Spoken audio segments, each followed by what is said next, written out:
Halo semuanya, kembali lagi di channel Raja Galba ya. Nah, guys, hari ini ada saudara kita yang lagi shock ya karena tempat kerjanya itu ditelepon oleh pinjol. Siapa yang eh, tempat kerjanya pernah ditelepon oleh pinjol? Coba tulis di kolom komentar, bagikan solusinya kalau pernah ya, agar kita semua sama-sama berjuang, sama-sama tenang gitu. Oke. Nah, di sini dia bilang begini, tunaiku, pinjolnya tunaiku ya. Tunaiku bener-bener ya sempat adem, sekarang mulai lagi nero ke tempat kerja.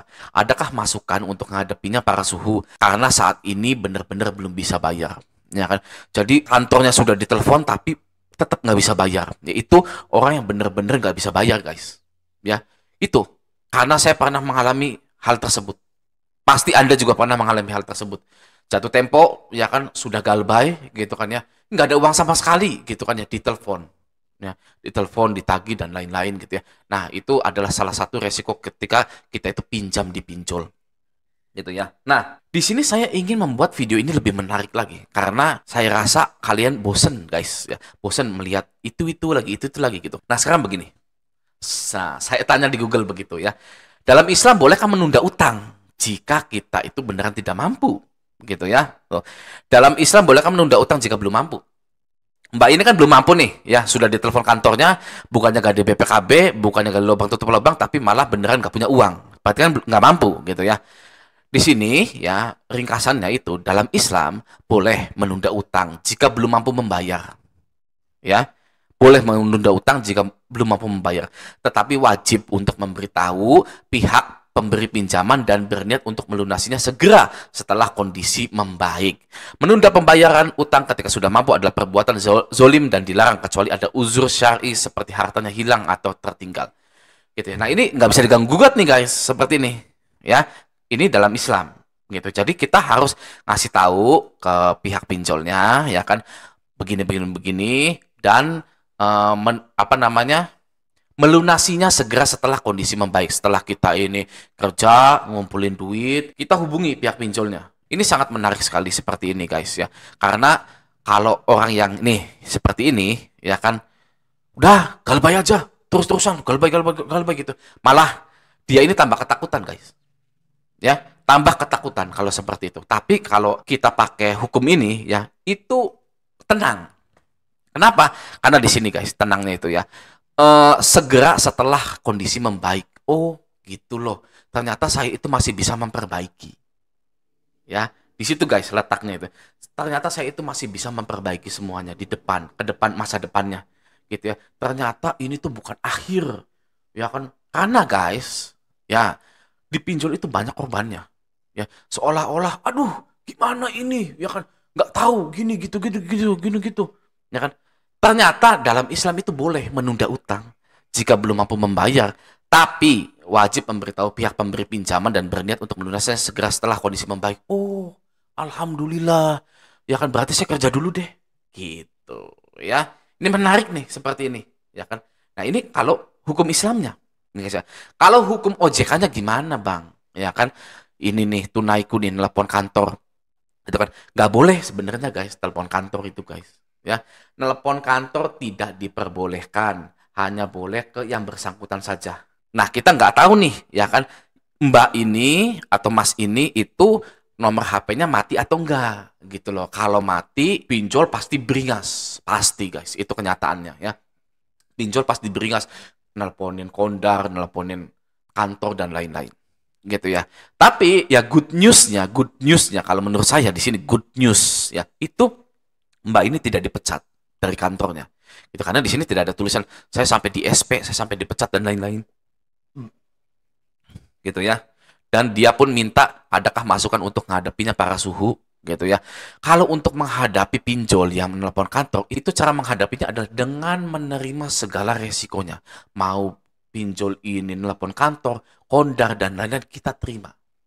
Ya, karena kondisi kita memang benar-benar lagi nggak ada.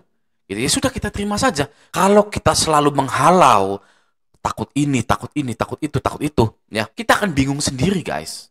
Misalkan ditanya oleh bos, gitu ya, itu tolong dong pinjol kamu, kenapa itu? Ya, Pak, maaf ya Pak ya, saya belum punya uang untuk anunya gitu, tapi saya bertanggung jawab. Pasti saya bertanggung jawab. Gitu, guys, bilang saja seperti itu. Nah, Ada prinsip di mana orang itu tidak peduli dengan masalah Anda, tapi mereka itu ingin mendengar solusi dari Anda. Ya, contoh di tongkrongan, ya kan, ada orang, woi, ditilang. Mereka sebenarnya tidak peduli, guys, Anda ditilang atau di apa, tapi peduli dengan cerita solusinya. Ya, saya ngebut, ya, kejar-kejaran, gitu kan ya, akhirnya lolos, gitu. Itu kan bagian yang paling menarik, ya kan, bukan ditilangnya. Ya, nah, manusia itu seperti itu, guys, ingin mendengar solusinya, ingin mendengar hal positifnya. Ya, hal positifnya apa? Bilang ke mereka bahwa saya akan bertanggung jawab, Pak. Tenang saja. Itu, ya, itu bisa dipakai ke orang tua, ke kondak, ke lain-lain. Jadi begini, tenang saja, ya. Kalau ada yang nelpon, saya tanggung jawab. Saya yang tanggung jawab, gitu ya. Kamu nggak akan kena pidana dan lain-lain. Oke, seperti itu. Jadi saran saya untuk Mbak Adida ini, ya, kalau minta masukan untuk menghadapinya, yang pertama adalah menerima segala resikonya, ya. Yang kedua, kalau bosnya tanya, bilang aja kamu bertanggung jawab. Pasti, sudah pasti itu. Gitu ya, oke? Nah, ada lagi. Barusan kredit pintar telepon ke kantor, baru telat 2 hari. Jadi, akhir tahun itu, guys, memang ganas. Ya, tantangan terberat, terbesar para yang menunggak di pinjol itu adalah akhir tahun. Karena mereka-mereka ini akan melakukan segala cara, guys. Ya, telepon ke kantor, padahal nggak boleh. Ada loh itunya ya, aturannya. Nih, ya guys ya. Penagihan tidak diperkenankan dilakukan kepada pihak selain penerima dana. Jadi, ngubungin kantor itu nggak boleh, guys. Ya, lagi, penagihan menggunakan sarana komunikasi tidak diperkenankan dilakukan secara terus-menerus yang bersifat mengganggu. Nggak boleh. Ya, spam, WA, spam itu. Gitu kan. Spam telepon ke kantor nggak boleh, guys. Ya, ini sebenarnya sudah melanggar ya kredit pintar dan tunaiku itu. Gitu ya. Jadi kalau sudah melanggar seperti itu, bisa kita laporkan. Ya, Pak Bu, OJK, saya kirim email, saya tadi ditelepon kantor saya gitu kan oleh pinjol ini, ya kan, ini mengganggu eksistensi saya di kantor ini. Saya tidak mau dipecat. Bilang guys, sejujur-jujurnya saja. Saya tidak mau dipecat, saya masih butuh uang, saya masih butuh makan. Gitu ya. Tolong atas nama saya ini gitu ya. Untuk pinjol-pinjol yang saya tunggaki ya selagi saya belum punya uang ini, tolong untuk tidak menelpon kantor, nagihnya ke saya aja.